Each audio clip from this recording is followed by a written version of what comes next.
Hey, welcome back to Bums in the Bleachers. Back at it again. Dram Daddy and Prazmaster ready to go. Excited Absolutely. after a really good week of baseball where I think both of us collectively had the same prediction record. Yes, we did. Different We ways had to get there, but exactly.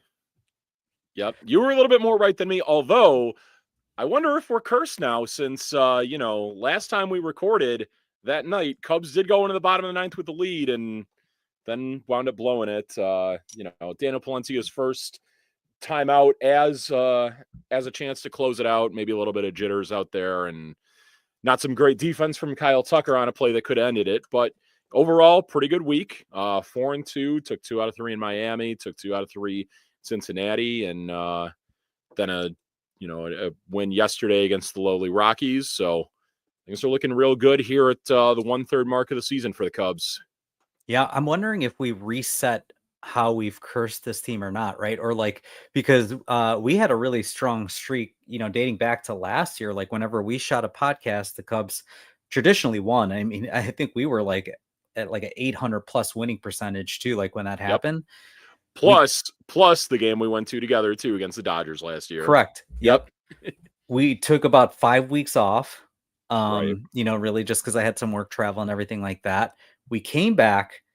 And now this is 2 Sundays in a row that the Cubs have won since we've been back. There we go. Um, Okay. and they had only won 1 Sunday previously to that. So maybe we had reset some kind of some weird jinxes or something. There we go. Exactly. It'll even out at some point, right? But Right. Well, hopefully that doesn't mean a loss tonight because I would not want to see them lose against the Rockies. Like that's the one team that you absolutely should sweep. yeah, and that Monday, like you said, we started off the week against the Cubs are going against the Marlins. That was game 1 of that series. And really heartbreaking loss, losing 8-7. As you had said, Right. Palencia was pitching on 2 days in a row for I think the first time, and I don't even know how long where he's pitched back-to-back games. It had been a minute. Yeah, and I want to say he'd pitched like 2 of the 3 games against the White Sox in the series before. So it'd been 3 out of the last 4 days for him. I think maybe overused a little bit there, but hopefully they won't need him tonight. Hopefully a little bit more handily of a win against the Rockies that we're looking forward to here tonight. Yeah. And, after that, I think what's been really cool about this team, and, I think you could look back at even just last year, the year before, I think, especially when they started off the year so tough.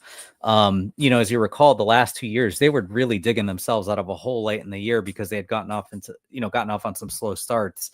Um, Last year they blew a lot of saves. They had led the majors pretty Right. early on, and I think they carried that pretty much throughout the season where they were Yeah.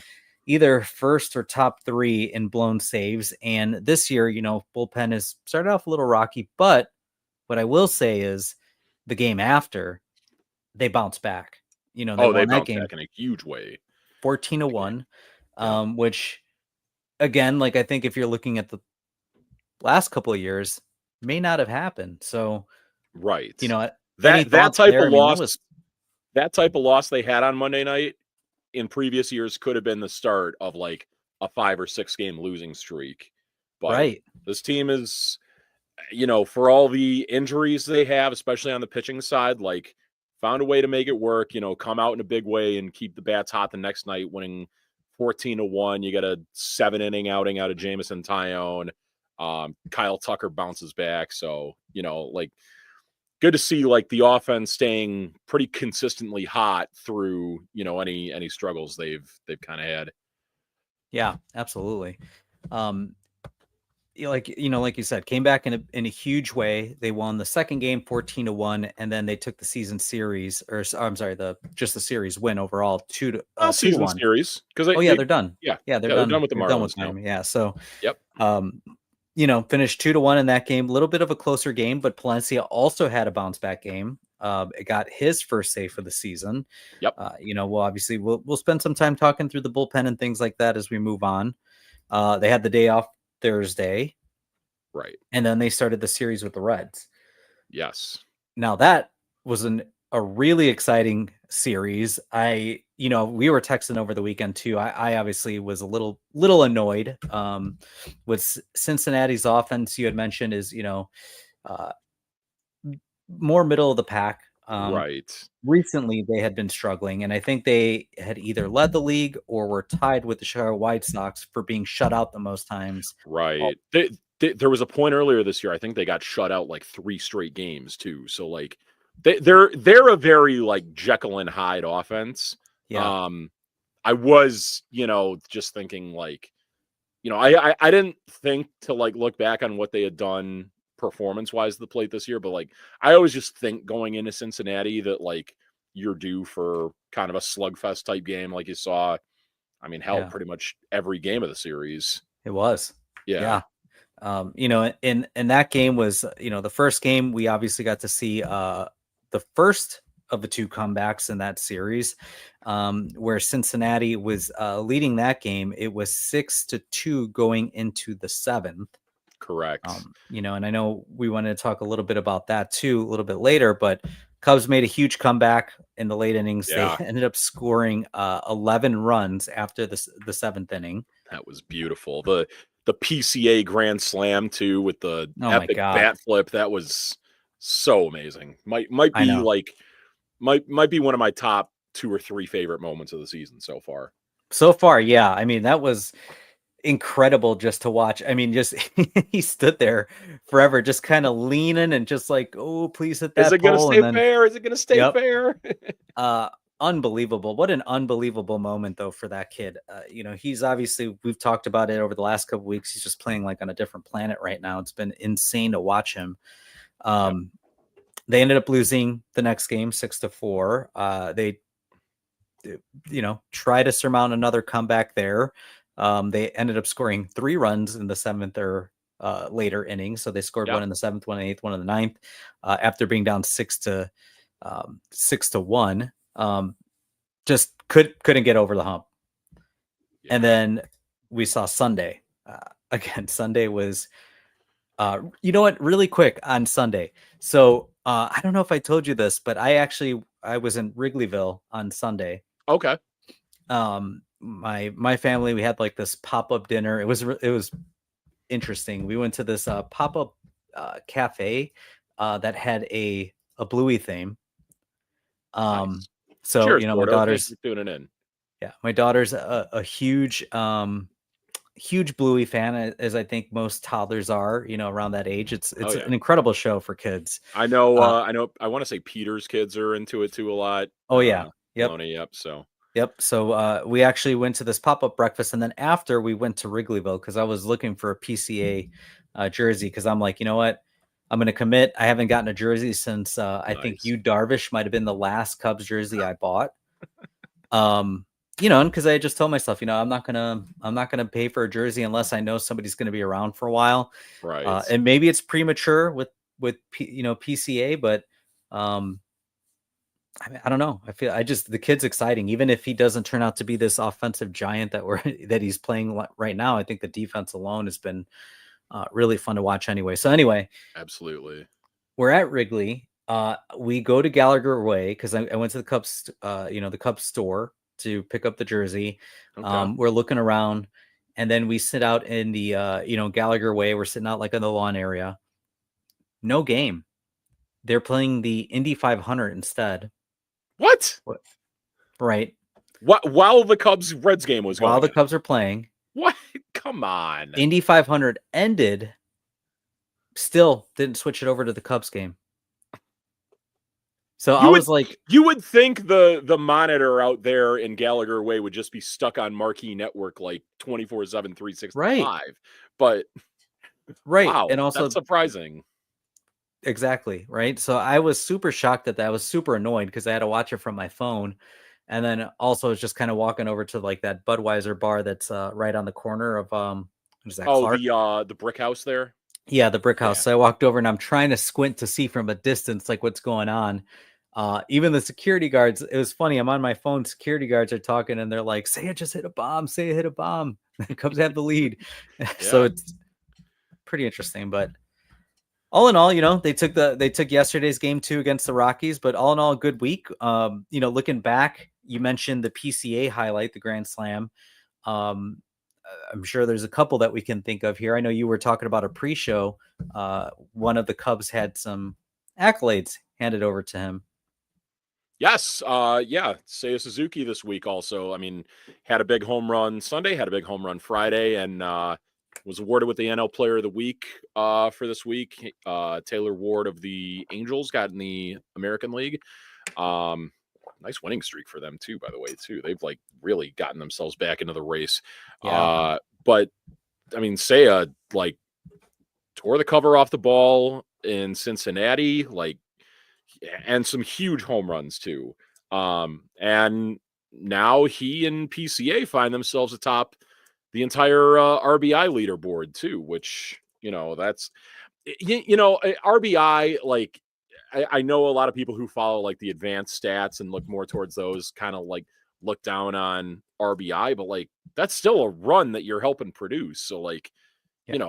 and this was the kind of guy that we were promised to get with Seiya when we got him from Japan, and he kind of like has had some stretches where he's been this hot, but there hasn't been a serious, sort of like push as like him being one of the top run producers in baseball like this for a full season. And I mean, maybe he could cool off as the year goes on as well too, but like never seen him get off to a start this hot.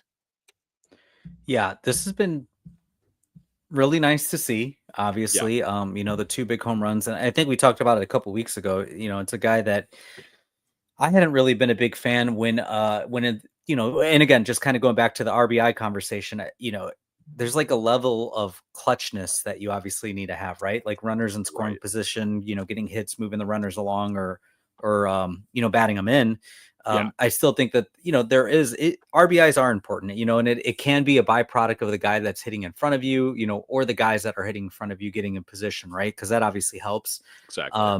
Obviously somebody's got to get on base for you to bring them in, but definitely a little bit level of clutchness that I think, comes along with it. I'm trying to look it up. I was trying to see if I could find what the Cubs are doing with runners in scoring position this year. Here, if you go to Fangraphs and go to where it says leaders, then batting 2025, and then there's a tab that'll say like player stats, league stats, team stats. If you There we click go. on team stats and then go down to split, there's a split that'll say like with runners in scoring position. If I can pull it up here. Yeah, I'm trying to find it here, but average Here. wise, they're hitting. Got it pulled up. I do. I don't know how to screen share on here. I should know by now. Right now they're second in all the major leagues. They're hitting 302 at runners in scoring position as a team. 302. Which Only is the incredible. Dodgers are ahead of them at 308. Which you would expect. For sure. If you want to go to like the more advanced stats, 146 weighted runs created plus. That's second, only behind the Dodgers as well. So I mean, 340 BABIP, like, and BABIP is one of those stats that like kind of indicates how lucky you are, but like they're hitting the ball with some authority too on the run scoring hits they get too. So it's not all just luck at this point. Yeah, just incredible start for the offense, and I think a lot of it, again, kind of comes back to having guys like Seiya Suzuki actually hitting it. That obviously lengthens the lineup when you've got Kyle Tucker, you've got PCA, obviously, questionably overachieving so far to start the year. I don't think anybody had predicted he'd be at 14 home runs before June. Right. I think you probably figured. I think we talked about it a couple of shows. 25 to 28 might have been like where we're like, man, that if that guy hit that, you were going to be super pumped about that. And he's right Exactly. now. I don't even know what the trend is, but I mean, it's going to be more than that if the pace continues.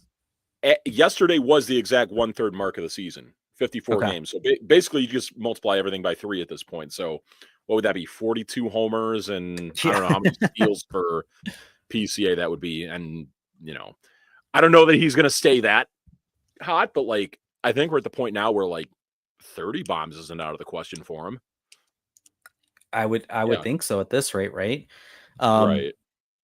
but yeah, I mean, great series, great week from PCA again. Say Suzuki's continuing, his streak. I think we saw Kyle Tucker come out of his funk even more. Yep. He's hitting the ball extremely hard again. Squaring everything up now too. So even his outs are loud, which I is, don't know. if you want to see. I don't know if this really has any sort of effect on Tucker because this guy hits behind him.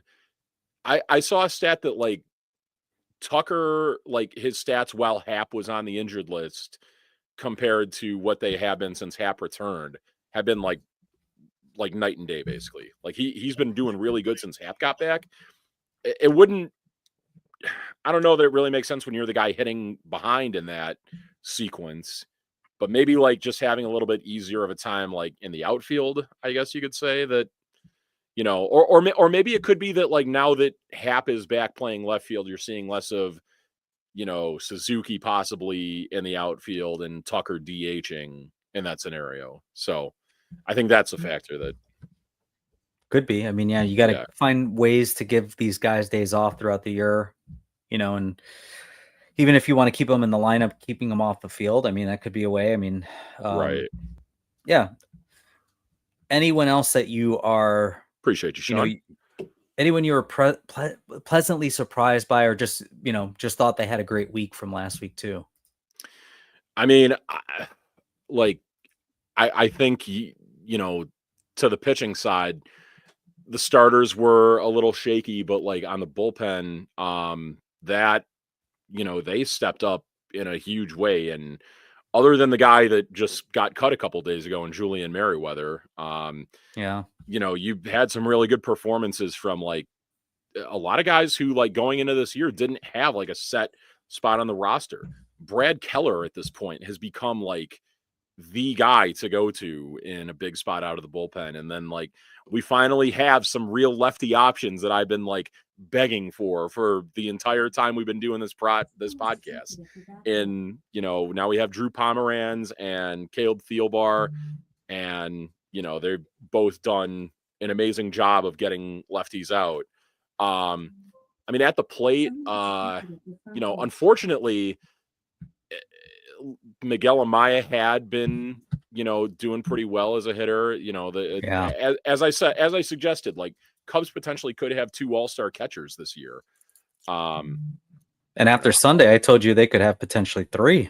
They could potentially have 3. Yes, We'll get to it. absolutely.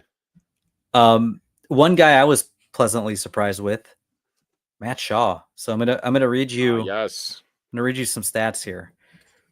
346, 414, 538 is Matt Shaw's slash line since coming back up to Very the big league nice. team. That'll play.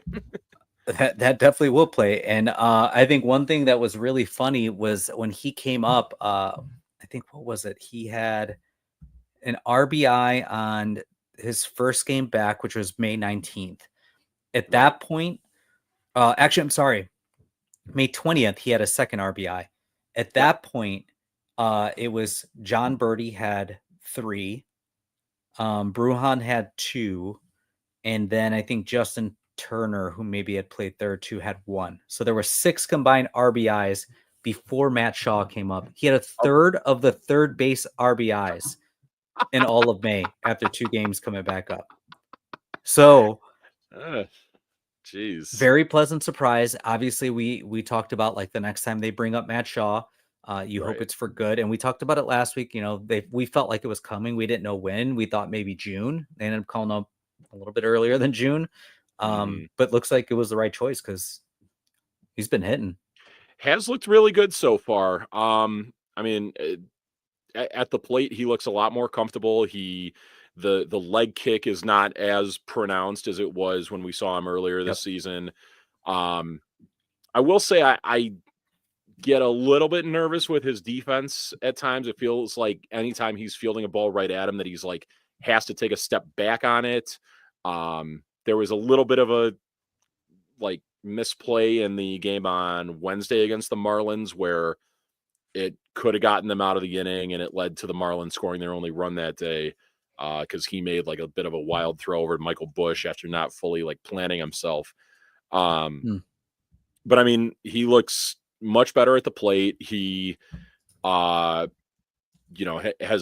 done a good job of like not chasing a lot of pitches. Drew 2 walks in yesterday's game that led to runs. So I mean, Matt Shaw, I would say he's up for good as the question you pose right here. The one thing I do wonder, like I said with the defense, maybe you might see some games in which you would want him to DH and then have someone like John Birdie or Vidal Brujan play third. Just I do okay. not want to see them. I do not want to see either of them anywhere near the field again. I'm just thinking to myself, if there's like, some team out there that they have that like that they're going to be playing in which like, they hit a lot of ground balls to the third base side and they get good exit velocities on them. Maybe it might be a tough matchup for him. That's the only thing I could see. But other than that, like, he's looked phenomenal since getting called back up, and he belongs here. Yeah, I mean he's sporting a .952 fielding percentage right now, so I don't think it's the worst defense that they could have at third base. I don't think it's their best yet. Right. But I do feel more comfortable with him, compared to John Birdie and Brujan. I hadn't really been impressed with their defense at third base either. So I think at worst it's a wash. Mm-hmm. At best, he's got some upside defensively. Sure. And I think he did make some nice plays that really showed, I don't know if the arm is as strong as I'd want it to be at third base, but, I thought he did decent. The arm is not all that great. What he does do a good job of getting rid of it quickly, though. And I don't know that that's maybe the best thing for him to be focusing on. I would like to see him be a little more like put together with his defense. Like it doesn't feel like he always has his feet set when he's making a throw, but he at least does get rid of it pretty quickly.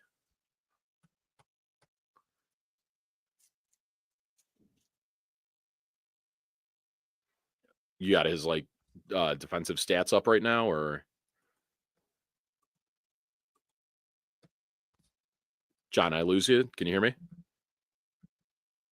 Hello? I can hear you now. Oh, did I lose you for a second? Can you hear me? Yeah. Everything's frozen on my side. Oh, shoot. Technical difficulties. There we go. I'm back. We're still live. Okay. Did you not see me for a second, or? No, I went like completely dark. Oh, jeez. Got my internet from episode 1. I know. I don't know what's going on. Everything just kind of froze on me. But no, I totally missed your point when we were talking about Shaw right now. I was just saying, like, he does get a good job. He makes a good effort to get rid of the ball very quickly. And I don't know that that's necessarily the thing that he should be focusing on defensively, unless it's like he really has to. I feel like oftentimes he doesn't always have his feet set to make the throw, but yeah, I could see that. Yeah. For a guy who is as young as he is, like, it's going to be a work in progress for him, but he hasn't done anything to like cost the Cubs on defense so far this year, which other third basemen for the Cubs so far have. So, yeah. Yeah, I think he made a couple of mistakes, I think, before being recalled up. Third base wise, I think he's got like maybe 3 errors this year so far, and I think a couple of them were before he got called up this time around. But I'm wondering, if he's up for good. I don't know. I'm hoping he is, but at the very least, I think what it does, it gives them a little bit more leverage heading towards the trade deadline, because I know that they were looking at some third base options potentially. We just saw, and we saw him yesterday, and we will see him again for the next 2 days. We talked about, is it Ryan McMahon from Colorado has been a target potentially. Which if Shaw continues to hit, I think you have the leverage where you don't have to rush into any kind of trade and overspend for a guy like that who, honestly, his splits aren't great either, like home and away. You would think that they'd be a lot better at Coors Field than they are. So Right. I'm not thrilled about that guy as a potential third Me base neither. upgrade, but Mm-mm. I do think that Shaw gives them a little bit more time that they don't have to rush into anything too if he's not the long-term answer. For sure. I mean, I see the now we run into a little bit of the same like problem that we had, going into this trade deadline as we did maybe in the off season of like, do you go out and like really try to get like the big name at third base and see if you can get like Nolan Arenado or who else would be out there as well. Although freaking Cardinals probably won't be selling at this point. We'll see. But had he been there, that would have been a name to keep an eye on. Or like, Yeah. are you looking for like one of the cheaper options that like you already looked for that could potentially be like a late inning replacement at third base for Shaw? Yeah, and I think it's what's crazy, and I think the big shift in baseball in general is that you've added all these wild card teams now where which I think is good for baseball. I like that they have more wild card teams, more of the kind of play in, to get into the next rounds or divisional For rounds or sure. whatever. I love it. I think it's great for the game. I thought there was already too few teams making the playoffs for that long of a season, and that's where you have teams that start to Yeah, really tank.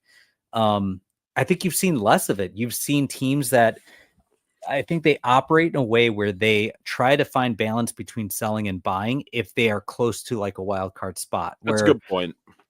they'll make trades that will set them up for, this season and potentially the next. Well, maybe not losing as much. I think Christopher Morel trade was a perfect example of that, right? They traded for a Okay, guy in Isaac Paredes that um, was signed beyond just that year. It wasn't just a buy now, sell mode. Like it was kind of a combination. for sure. Um, so it'll be interesting to see how the trade deadline continues to play out, this year or future years where you don't have as many teams that are truly selling. That's a Um, good point. Other than like so the like bottom of the barrel, your Rockies, your White Sox, your Pirates, probably. right. Yeah, And then because of that, it's like it is a seller's market at that point, right? Like you are yeah, fighting off every other contender to get, potential Ryan McMahon or Nolan Arenado. And then you're overpaying because you have to, you have to fight the rest of the field, right? To get that yeah, trade to go through. So I'm hoping that Matt Shaw has figured it out. Maybe it's similar to, what we saw with PCA where we're starting to see this larger sample for sure. size with PCA where, before they had demoted him last year, he had the big, no leg kick or whatever. And now it's a little bit more pronounced and he's able to time up his swing a little bit more. Yeah, Maybe it's very similar with Matt Shaw. could be, could be. Hopefully, you know, this is a game of adjustments. So It is. Yeah. yeah, Um, you did bring up Miguel Amaya. That obviously also happened this past week with Miguel Amaya going down, yeah, going on the IL, and they were able to call up an ex Chicago White Sox, Reese McGuire, who made yes, his debut with sir. Cubs, hit Yeah, 2 home runs in his first game back in the big leagues. I said, I don't know if you saw the interview after. He was a little oh emotional. yeah, him and Taylor McGregor. Yes, that was Yeah, fantastic. he was a little emotional, and I was like, it's that feeling when you get to play for the right side of the city. That's all it is. That's one way you could look at it. I heard. I want to say too that like maybe a couple days before this whole situation happened that Amaya got hurt with the oblique injury and Mhm. McGuire got called up. I think McGuire actually asked for a release from the Iowa Cubs, and they gave it to him, and then he could not really find another job with an MLB team at that point, and he decided to just come back, and thank God he did because it was a huge part of their win on Sunday. And even yesterday like contributed a little bit too. He laid down a bunt that led to a run. That I want to say on the next play it was like a ground ball right after him that had he not laid down that sack bunt could have ended the inning on the double play, and instead it was able to continue. So, and he's done a good job of catching. I think Jamison Tyone talked about it yesterday that like they both came up together with the Pirates because McGuire was originally drafted by the Pirates. So I could see a scenario here where, I'm not going to say that he's staying up, but at least for the time being, while he is up, he could be the guy that could catch for Tyon going forward. And, he's actually in the starting lineup tonight for a third consecutive game. And it kind of raises an eyebrow for me because I wonder what's up with Carson Kelly.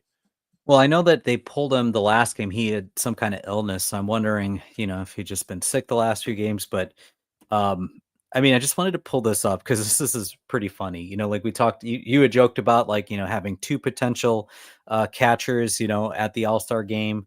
I joked about having three. I mean, you've got every catcher is hitting above 280 right now. They're all hitting above their weight. Yeah. On base, pretty great for Carson Kelly. Carson Kelly's slash line is just ridiculous. This would be a career year for Carson Kelly if he finished off the year like this. We bash Craig Counsell a decent amount, but what I will say that he's done really well is balanced his catchers. Putting him in spots to succeed. You're clearly seeing the numbers translate, because of it. 32 games for Carson Kelly, 27 for Amaya, which, would have been 28 had he not gotten hurt. Right. Well, no, that game counts as being played in. Yeah. So then you've got 9 home runs from Carson Kelly, 4 from Amaya, 2 from McGuire. You've got 15 home runs from your catching spot, and we're not even in June. Right. That's if Carson Kelly has 9 alone. If you would have gotten 9 all year from your catchers collectively, you would have thought, sounds about right. But yeah, it's pretty amazing the production they've had from their catchers at this point. And I stress this enough that I think realistically it will probably just be Carson Kelly if any one catcher makes it. Yeah. I think there has to be at least one Cubs catcher making it, because if you look at Fangraphs and you see like the entire breakdown of like teams at their position, I want to say so Cal Raleigh's at the top right there. I want to say the Mariners collectively, whoever Cal Raleigh's backup is and him, have been the most productive catching duo of anyone in the majors. But top in the National League right now is the Cubs with Amaya, Kelly, and now McGuire. Yeah, so right now from when you're looking at MLB, Carson Kelly is third amongst catchers in home runs. When you're looking at RBIs, he is Miguel Amaya is 7th. Carson Kelly is 9th in RBIs. When you look at average, you've got I think Carson Kelly may not have enough plate appearances, but I know he's gotten about 3 none of them do. Exactly. When you sort it by the rate stats, they won't show up there. But if you go back to look at like where they were in RBI or home run, that'll show what their average is. And they'd be right Carson there. Kelly. He'd be second behind, who was it? Will Smith? That was like the 333 guy there. Yeah. On base. Will Smith's on base at 4th. Wow, Will Smith is having a great year. Yeah, he is. I don't know. It might be hard because I think you still got, you got Will Smith. He's a Dodger. Dodgers are probably going to get 7 to 8 All-Stars. Actually, there is one name I do see here that maybe could get in the way, and that's Hunter Goodman. Hunter Goodman, because if he winds up being like the only player that's like All-Star worthy on the Rockies, that could block him out, because every team's got to have one. Yep.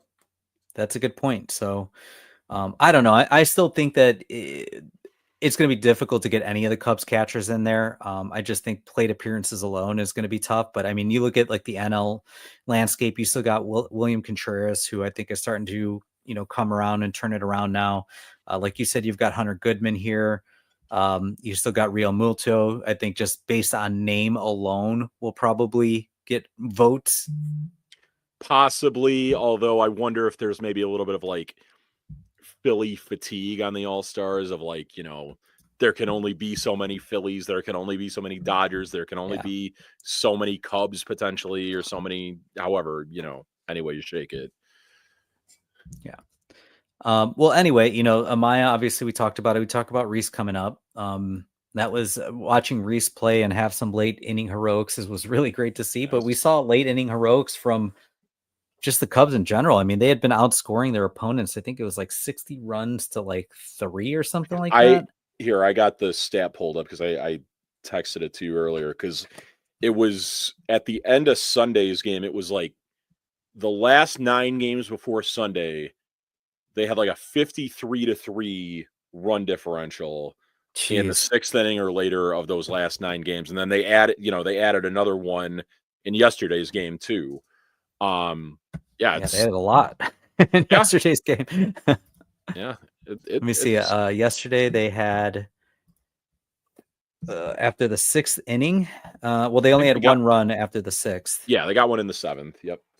Sunday they had, what was it? Sunday after the 6th, they added 8 runs. Right. Well, they were down 4 runs in that game too. It was 8-4 going into the 6th. Going into the 7th. Yeah, going into the 7th, they were down 8-4. Yep. Man, they so I wanted to ask you, because these wins, I mean, the come from behind wins have been so exciting to see. There definitely feels like a I hear a lot of the radio hosts, I hear a lot of like journalists, like a lot of beat writers and stuff like talk about it. It's like you can't turn off your TV when it gets to the later innings with this team. Like you can't just count them out. Like they've had good comeback power, but I also see a lot of things on Twitter. I've seen a lot of things on Threads, Instagram, people talking about like, oh my God, this has like some 2016 magic. Are you feeling that 2016 magic? I know I have some thoughts here, but are you feeling like there's some magic going on with this team? I mean, like, I would say the offense is maybe right on par with 2016. I think that, the equivalent of where Seiya and where PCA are at right now is like pretty much right where you had Rizzo and Bryant. I think, Kyle Tucker, who we joked about before this started, he's like the 3rd guy you think about in the lineup. I don't even know who the 3rd guy on that team you would say like would be the equivalent of. Yeah, Javi, although he was still like fairly young at that point and like wasn't fully in his like MVP form at that point. I don't know, maybe like when they first called up like Wilson Contreras, you could say, because like he got off to a really good start. But I guess if you're looking at the offense, the one area they really lack in is having that really solid leadoff man that they had with Dexter Fowler, because like that guy was on base all the time in 2015 and 2016. Ian Happ so far this year, he was doing pretty good until he went on the injured list. He's struggled pretty mightily ever since he's came back from it. And, I would kind of like to see them go back to PCA, as I suggested when we recorded last week. But, I think the offense is like not far off from it. I'll say this, the starting rotation, that's where the big difference is. Yep. Because you had 3 guys finishing top 10 in the Cy Young, 2 guys finishing top 3 with Hendricks and Lester. There's not going to be any Cy Young contenders in this rotation, more than likely, unless like Shota comes and goes into God mode when he comes off the IL. I don't know. Where do you see it from what I said so far? Yeah, no, I pulled up some numbers. So they've played 54 games so far this year, right? Yeah. The Cubs this year are 33-21. Yep. They have scored 324 runs so far this year, which is actually 19 runs more than they scored in 2016 at this point of the year, 54 games in. So in 2016, that team was 39-15 through their first 54 games. They scored 295 runs compared to the 324 this year. Now, you just called it. The big difference here, the Cubs have given up 231 runs so far this year. That year, they gave up 153 through the first 54 games, which is less than 3 runs per game. Right. Jeez. So, Wow. That's yeah. Wow. 54 plus times 3, minus, 162. yep, plus minus also is currently at 93 right now, which is really great. Nothing to scoff at. They're having a really nice start to Yep. the year so far through 54 games. And you had mentioned it, we're already third way mark of the year at this point. Yep. At that point in 2016, that Cubs team had a plus 142 run differential. I remember they like blew everyone out of the water those first like 50 or so games as far as like run differential goes. Like Yep, they were at, you know, what do you say it was, plus 142? And I think 142. the next best was probably like in the plus like 60 or 70 60s. range. Yeah. Yeah. Pretty insane. So when I look at this team, I don't get those 2016 vibes just yet. And there are a couple points here that why I don't feel that way. I think, somebody in the comments made it. You had also made it with the rotation. Now can they get to that? Depends what they do at the trade deadline, depends on how healthy they get, depends on, where Shota comes back. Right. I think when looking at it, they had a similar record to 2021, when that was the great sell off of 2021, where they traded off Chris Bryant, Anthony Rizzo, Javier Baez. Right. They were 31 and 23, so they had 2-game difference between this year and that year. Now their plus minus run differential was 33 at that point, and then after that, um, after May, the wheels just fell off, Yeah. and they went on to big losing streak. The Well, they offense was deemed broken. yeah. If you remember, that was like Jake Arrieta's second go around with the Cubs, and for like the first like month and a half or so, it was looking pretty good for him. And Yeah, then like, you know, wheels fell off and it all culminated with that game they blew in Milwaukee where like they got off to the 7-0 lead and then blew it. And I mean, yeah, that 2021 team, that's a team that'll break my heart forever because like I always wonder, like, had it not been for that 11-game losing streak, do they maybe try and hold on? At the same time, if they do hold on and keep all those guys, don't have Pete Crow you Armstrong don't on have this team right PCA. now. Yeah. Yeah. Um, and again, like, here are my concerns, right? Like, you had called it out, the rotation. I've called it out for the last, I don't know how many years, bullpen. Yes. And I think one of the challenges with figuring out this bullpen specifically, I just heard this over last week, that the Cubs have the least amount of save opportunities besides the Yankees this year. Interesting. So I would have thought like one of the lower teams would be, although maybe those teams were like blowing saves, you know, earlier in the game that led to their losses. But correct. So they yeah, technically weren't save opportunities, right? Like, so the right. Cubs have the least amount of save opportunities, and a lot of that is just because their offense has been so good. And they've been, widening the gaps in late innings where they haven't been in safe situations. Now, with that being said, the Cubs don't really know who their closer is yet.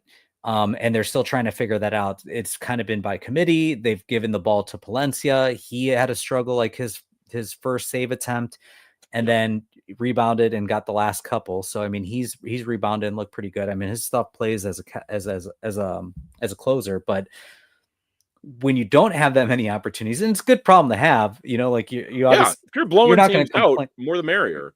Right. You're not going to complain for, blowing teams out. Now, the challenge is in September, October, when things tighten up, will we Right. know who that guy is? Because will they have had enough opportunities and chances to build that, into, especially with a young guy like Palencia? You had called it out. You thought Palencia was going to be the guy that you wanted to see as closer. I Right. talked about Porter Hodge. Porter Hodge obviously went in the IL, which Yeah. opened the door for Palencia. Did you happen to see too, by the way, that like Porter Hodge like apparently like Setback. he's not making the progress that they're wanting him to at this point, and And neither is where it goes. Imanaga, which again raises Yeah. these rotation flags. The bullpen, we still don't know what it is. Somebody in the comments said, it's false magic with the bullpen. They won't go far in the playoffs if the bullpen remains the way that it is constructed. So there's definitely still some work to do on, in the bullpen. the rotation obviously showed some chinks in the armor, right? You got to see Matt Boyd and Colin Ray came back to earth a little bit Right. against Cincinnati. They were grossly overachieving heading into Absolutely, that they series. were. I don't think anybody would have thought. I think we even were like, "Why are you signing Matt Boyd to $14 million a year?" Which I thought was crazy, but yeah, they look pretty good up until that point. So I still think that there are some challenges with the rotation and bullpen before I can start fully committing to this magic of like a magical playoff run or magical World Right. Series run. I could agree with that. You know, we'll see how long it takes for Shota to get back, and when he eventually does, one of the guys that's currently in the rotation is going to be more than likely sent down to the bullpen. It could be Ben Brown, could be Colin Ray, because Colin Ray earlier this year did start in the bullpen. You know, they, as you say, with Boyd and Ray, like they were kind of going a lot over their heads, and like, they got a couple still fairly easy opponents upcoming. Hopefully they can rebound and still stay well against them. They need Shota back definitely. Desperately for the rotation. We'll probably need to still go out and try and add another one. As far as the bullpen goes, you and we had our disagreement on Ryan Presley, and I think Presley has kind of settled into a pretty good role now of being like late inning, maybe prefer to pitch him in a blowout, but maybe you have to pitch him in a tight game here or there, like they did yesterday. You know, I think they got rid of their weakest link at this point. Julian Merriweather had been the guy who like kind of blew the most games to this point. But possibly as we have on the graphic here, Ben Brown, could be going to the bullpen. I think as of right now, though, like just out of necessity, he's got to stay in the rotation because, like, who else do you really have to fill that spot? Yeah, and we talked over the weekend. It's tough. You know that I'm a huge Ben Brown guy. I've been a big fan. I think his stuff plays well as a starter. I think I had said that he has potential ace, kind of stuff. Now, does that mean he will be an ace? I don't know. I think the biggest challenge with him and the biggest frustration I've had is how they did not help this guy develop a third pitch leading into this season, especially after last year when he he had some good starts. There was one in Milwaukee I was up for. He had like a perfect game going into like the 7th or 8th, or at least The blowout in that first game. Yeah. So I was at that game, and I saw the stuff play well. I mean, electric fastball, wipeout slider, but nothing else in between, and when you have a 2-pitch pitcher like that as a starter, like you're really not going through the rotation more than twice. And I mean, you've seen the struggles, like especially early in games, it takes them a while to kind of get in that groove. I almost like at this point would rather that they pushed him into like a 7th inning role, which moves back, 6th or 7th inning role. And then you push back, Brad Keller, who seems to be in the circle of trust with Craig Counsell. Right. You've had Thielbar, who could be a nice lefty that when you got to go up against some lefties, he could throw him in there later in innings, in games. Ryan Presley, I think 6th or 7th inning guy. Like, I don't know if I'd have him touch an 8th, but then it moves everybody back where, Porter Hodge comes back, whether he's the closer or the setup guy, and Palencia is the setup guy or the closer. I think that makes for a better bullpen. And you've got a guy like Ben Brown that has, stuff that hits right about 97, 98. But if he's only pitching 1 inning, I think you're probably going to see 98, 99 more times than not. For sure. Definitely. I mean, he is the guy that can pump it in there. I mean, as far as what his current role is, though, for now, I mean, I think, like, what option do they have right now that could possibly replace him in the rotation if you demote him to the bullpen? Because, like, Flexen, maybe you throw Chris Flexen in for like I don't know, you do like a piggyback with like he goes 3 innings and Brad Keller goes 3 innings or something like that. You do have an off day before his next scheduled start and then another off day after that, this probably would be the point where, like, if you felt like you really need to skip a start for him, that you could, because like everyone will be still on their normal rest. Yep. Yeah, but I mean, Ben Brown, that's I don't know that I'd immediately trust him in a late inning relief role yet. Um, After the last few starts where like the walk troubles early have been what did him in. Yeah. I, I don't know that same thing wouldn't apply if if he was coming out of the bullpen as well too.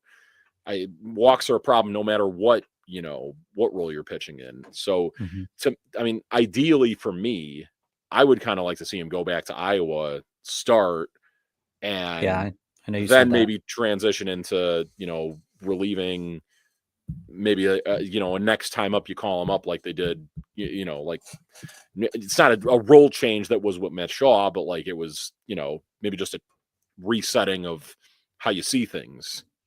Yeah, which also makes you feel like at this point, like they are, if that's the case, then they must be putting a lot of stock potentially in Kate Horton to be up here for the long haul too, which I think that they were hoping that he would be, and that's who's going tonight.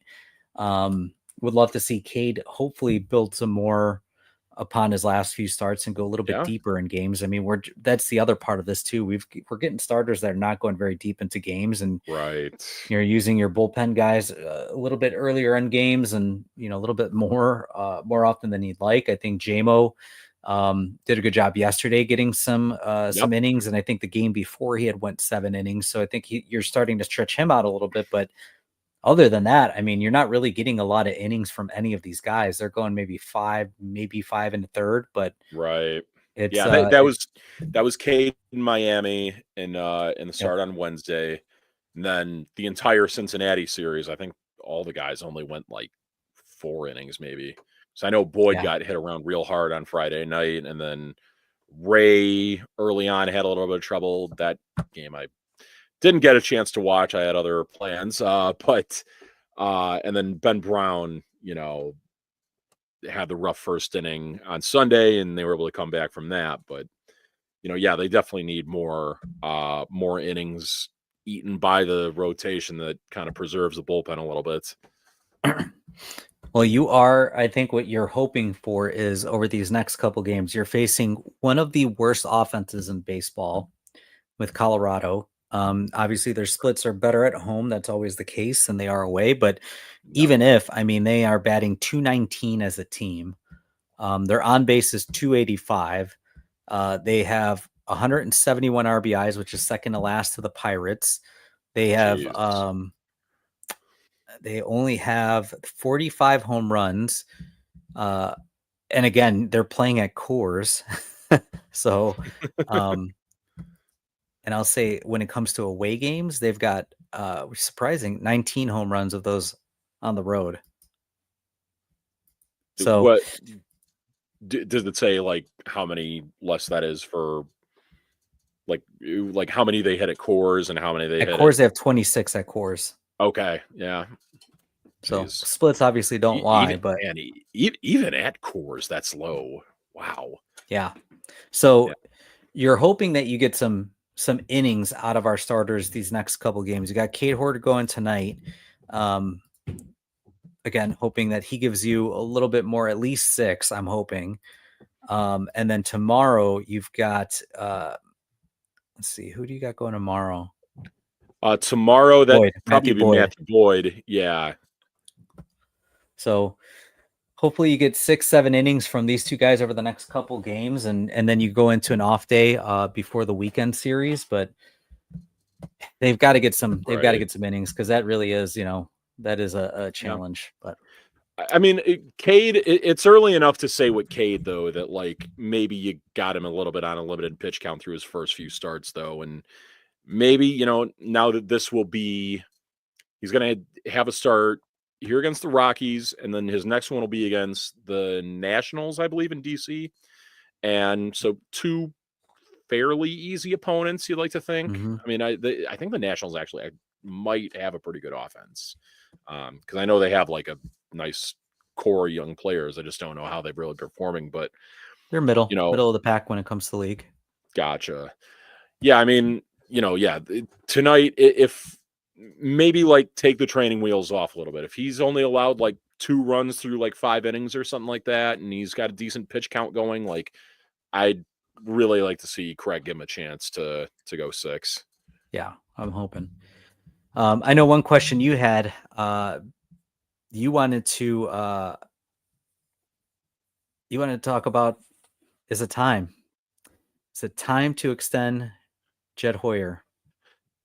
I mean, hey, for all the criticism that you and I have given him over the years, I mean, he's put together a really damn good team thus far that, as we see it right now, they're really the number 2 team in the NL right now. Them and the Dodgers have the same record, but because the Cubs have the season series against the Dodgers, they are ahead of them. Um, you know, a lot of the pieces on this team are pieces that were acquired fairly recently in, Kyle Tucker and PCA and, in the recent years in which Jed has taken over since Theo left. So, you know, the only drawback I would say against doing it is like, you know, what like I'd like to know going into negotiations if I'm Tom Ricketts with Jed Hoyer for an extension. And again, Tom Ricketts might have maybe a different mindset than this because of how much of a, cheap asshole he is. Yep. That like what efforts are you making to try to extend Kyle Tucker, and what efforts are you making to try to extend PCA potentially? We heard there was talk earlier in the year of like a 10-year, $75 million extension. That's when like PCA was at his low point in the season. And you're not getting that same deal out of PCA now, but hopefully they can work something out. But I mean, I think you at some point, probably between now and the All-Star break, I think is when you're going to hear an extension come out for Jed.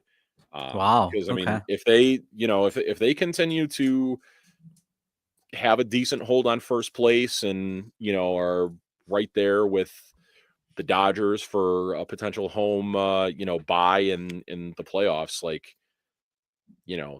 Jed has in previous years he hasn't really done his job. In this year's, I feel like he has. Okay. So, where are you Wow. on it? No, I'm not giving Jed an extension. Not right now. I don't even think.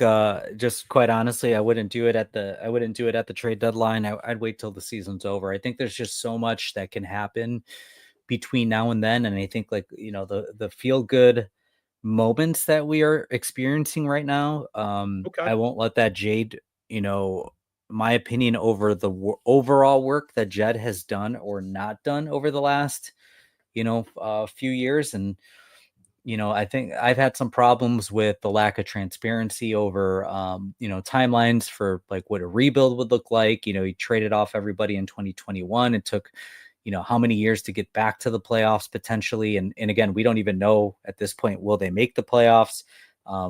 They're on a great trend. And I want to remain hopeful. And it does feel like they're on track to make the playoffs this year for sure. But Right. I still think that there's so many issues that Jed has not proven yet. I think, building a reliable bullpen,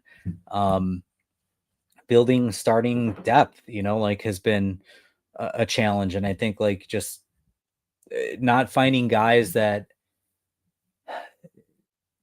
maybe not necessarily not finding guys, but the guys that he builds with these rotations, the way he builds a rotation, he builds these guys that pitch to contact, doesn't have a lot of strikeout guys, which again, Right. even if they get to the playoffs, I will question how deep they can go because they don't have guys that at the top of the rotation or the back end of the bullpen that can dominate and strike out guys when you need to. So the jury's still out on me for Jed. Now, does that mean that would you not say that so far this year with the performances of Brad Keller, I mean, Porter Hodge doesn't have the best ERA, but does have a pretty good high strikeout percentage. Mhm. Daniel Palencia, that, you've had guys kind of step forward and become more, more strikeout prone guys, in this bullpen. You wouldn't find that to be any more of a case to extend them, or I think it's a small sample size for the course of his tenure after Judd left or after Theo left. So, okay, a month worth of high velocity bullpen guys doesn't make up for the many, many years that it took him to get to that point. And even if it's like, I still don't fully trust this bullpen. I don't think there's like a dude in there yet where I'm like, push comes to shove, like this is the dude that's cold blooded. And, like a Craig Kimbrell that they went and traded for. And, Craig maybe didn't have the best cup of career, but they went out and they made a trade for a guy like that. You know what I mean? Like, right, back when they traded for, what's his Chapman, name? After Chapman, Wade Davis, Wade Davis, yeah, right? Like guys like that, where they just guys that just cold blooded, right? Like for sure. I think they continue to try to hodgepodge it, and that's where I'm still I just don't have the utmost faith. Now, with that said, do I think that they can do any better from a GM standpoint? I don't know. I I just I think the bigger overall arching problem is maybe not necessarily even just the GM. It's just the ownership, and the inability Right. to spend when they need to. So I think even if they went out, they replaced them, you're probably gonna have a lot of the same problems anyway. So I don't know. I I guess my only question to ask with that is like, is there a realistic level for you think they could get to? Like you think they're in the division lead right now. They're ahead of the Dodgers right now for a number 2 seed. Mhm. I don't know that it's exactly realistic to say that they'd be number 2 seed, but I think them winning the division is still very much in play. Yeah. They win the division this year. At the end of the year, are you changing your tune on that? Or would it take more than that? Would it take like a result in October to It would take a result in October, and the reason why I feel that way is because we knew coming into this year that this was a not a great division. They should have won this division with whatever they threw out on there, because I think the talent on the paper right? was better than the talent on the paper of the other teams in the division. So, Pittsburgh is pirating, you know what I mean? Like they just do Pittsburgh does what Pittsburgh does. They just continue to just suck and not do anything about it.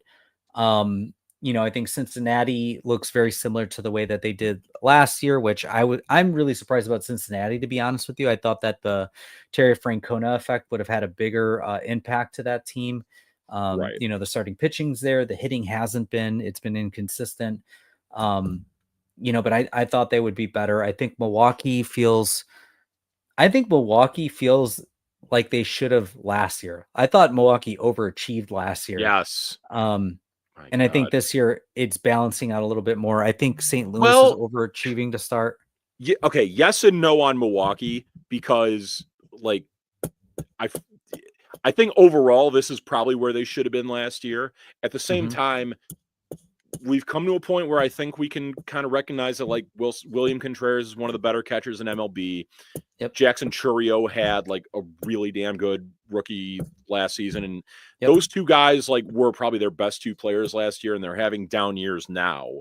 Yeah. And you kind of wonder where they would be if those guys were playing more up to par. Um, no one really knows what the par really is for Jackson Churio at Yeah. this point because he's so young. Still But young. Yeah. yeah, but I mean, yeah, that point's valid. They probably had like way better pitching and way better bullpen than like they should have had last year, and it's kind of Yeah. come down to earth for them this year.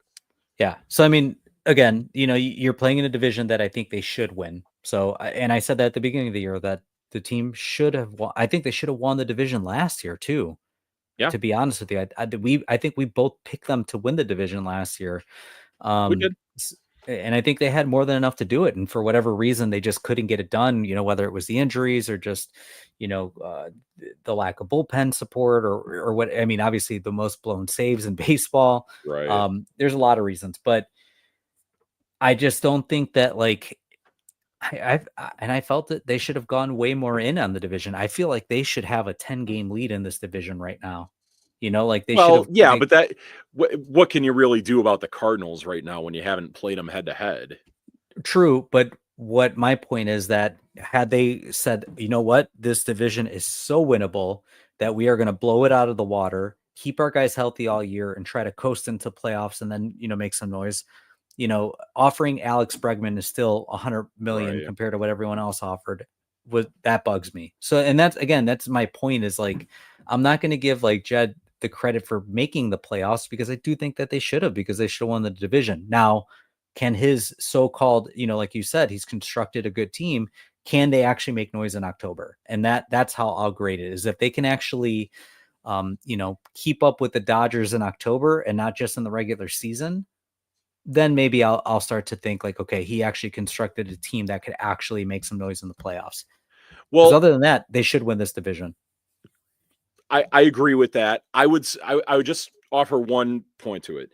I think when we did our show back towards like the beginning of like the domestic schedule after well, no, what was it? It was like right after that Diamondback series, right after that game that they blew, the 6-2 lead or whatever at the end of it. Mm-hmm. I think we both kind of recognized that like those two games in Japan, you maybe treat them a little bit differently. You put a little bit of an asterisk on them because it was a different sort of scenario. Mm-hmm. If the Cubs had won those two games, they would have the best record in baseball right now. If you look at the overall standings of Major League Baseball, they would be 35-19. The current best team in baseball is the Tigers at 35-20.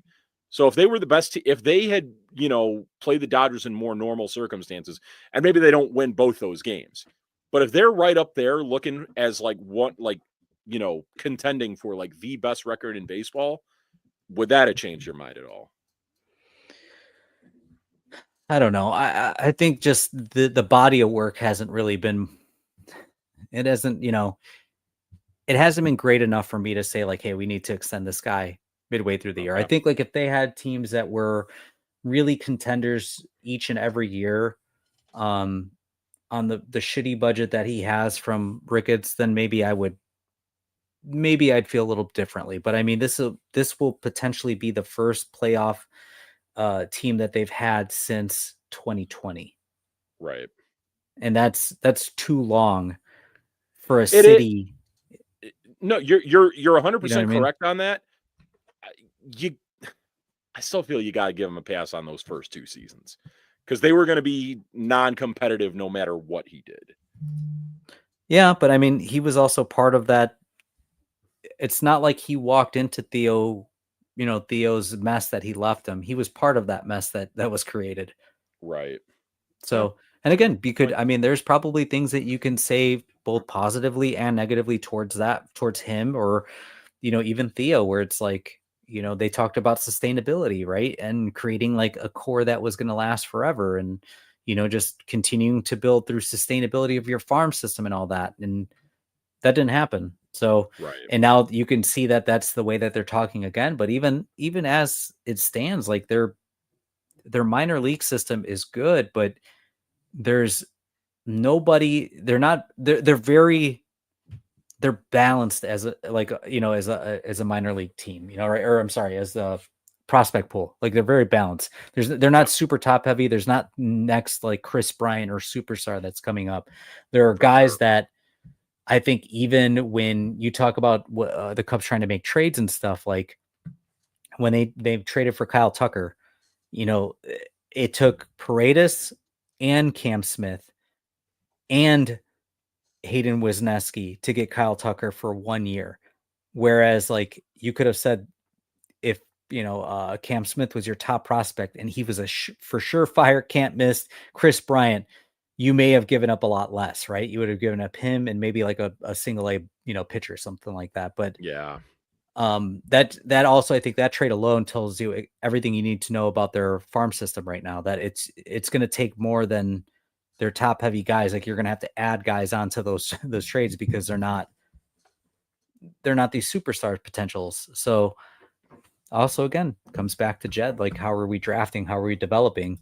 For sure. So yeah.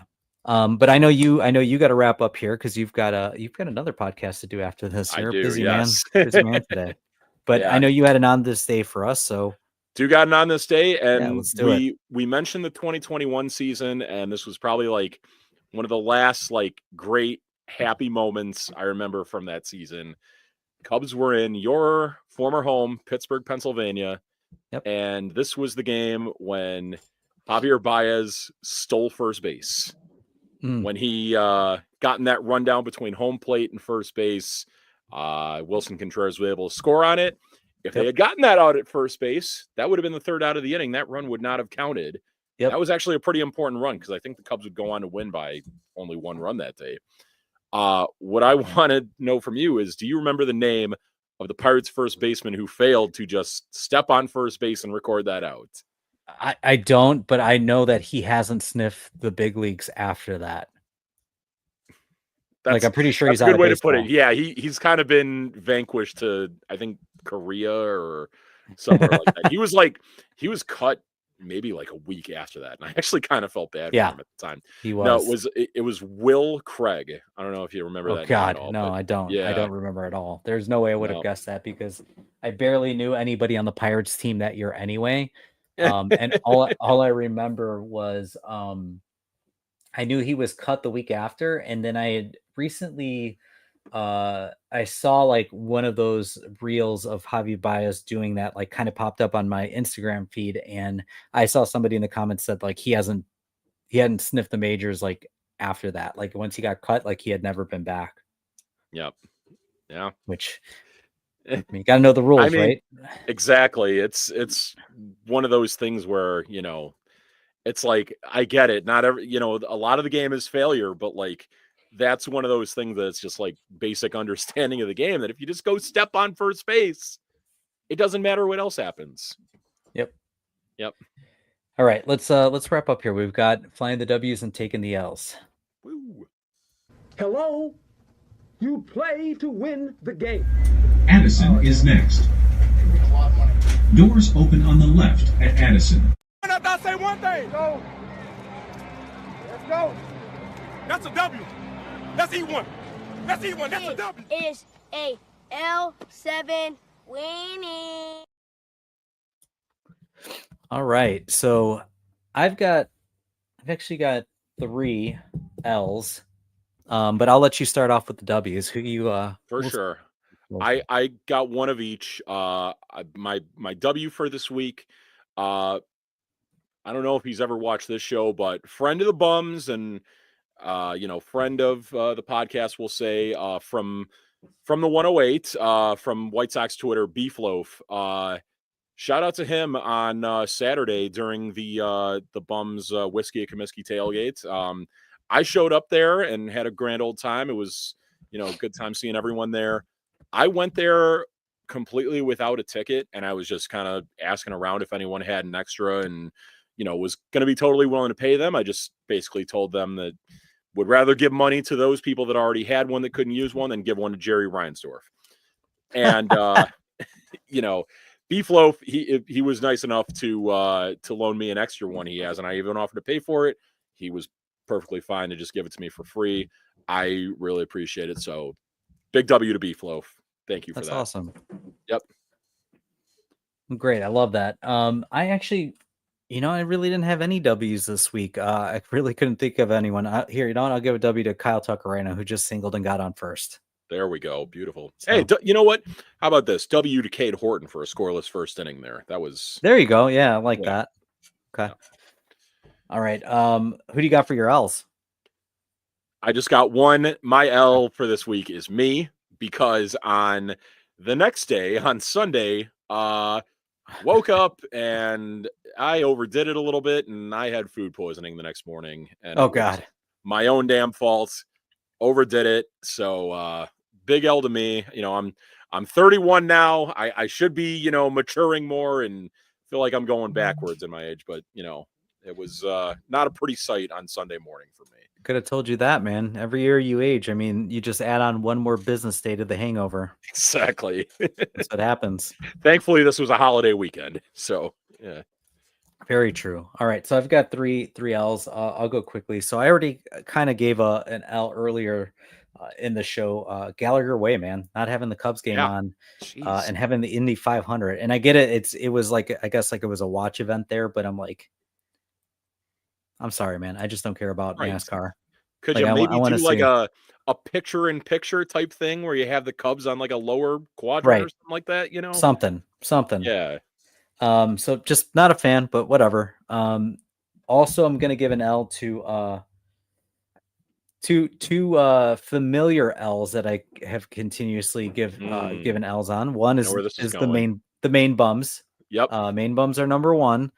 And I told you I'm going to keep bumming them until they pay off their debt from last year and having to wear Cubs gear from the Crosstown Classic beatdown from 2024, not even 2025. So they still owe us, so I'm bumming them. And then the other L, I mean, I'm sure you could guess who I consistently L on this show. Our good old buddy Aaron Rodgers, Oh, yes. who hinted that he would be playing against the Bears this season, but still has not signed a contract with the Pittsburgh Steelers. And again, like, what an asshole. Like, just still waiting, still putting it off. Like, Pittsburgh can't move forward because they are waiting. Pittsburgh is waiting on Aaron Rodgers to decide what he wants to do. He's still Right. waiting probably for OTAs to be done because he doesn't want to do any of that. And then I think he's waiting, obviously, until all eyes are focused on him again. And again, just making everything about him. I just It's can't. funny Can't that stand it. it's funny that at this point he's basically become the guy he replaced in Green Bay. He's basically becoming like He's the Brett same Favre. drama queen that Yeah. Brett Favre was at the end And there. bash Brett Favre for Yeah. for waiting around too long and holding up and all those stuff, right? So Right. yeah, done with Aaron Rodgers, but that annoys me. All right, anyway, let's do some predictions here because we've got two more against the Rockies. The Cubs have two more against the Rockies here, and then Friday they start a series playing the Reds again, this time at home. Yep. So we'll just do those three games and the two Rockies games. I know I'm going to be on work trips again this week, but we'll just do it up till Monday. Okay. So you got five games here. 5 games. I mean, I think you and I can both agree on where these next 2 games for the Cubs are going. Win tonight, win tomorrow. Rockies are the worst team in baseball. They should win both those games. They should. Yeah. As far as the Reds go, I would like to know, is Hunter Green pitching again for the Reds? And if so, like what kind of pitch limit he will be on, because he looked damn good through those first few innings against the Cubs on Friday night. He did. For me, I kind of flip a coin a little bit. From what I can see right now, Andrew Abbott has been announced as a starter on Friday. He's the guy who pitched on Saturday against the Cubs and actually looked pretty damn good. No starter's been announced for the Cubs yet. Got Nick Lodolo going on Saturday for Cincinnati. And where is Sunday at? Sunday. Nobody yet nobody yet. Well, I would assume if the series starts with the guy who pitched on Saturday, we're not going to see. Yeah. In that case, I think I'm going to go that the Cubs take 2 out of 3 there. I think they lose on Friday, but then Saturday, Sunday get the job done. Okay, I like it. Yeah, so you're going 4-1. Yep. Okay, cool. Yeah, I'm similarly going 4-1. I'm going to say that they should win these next 2 games against the Rockies.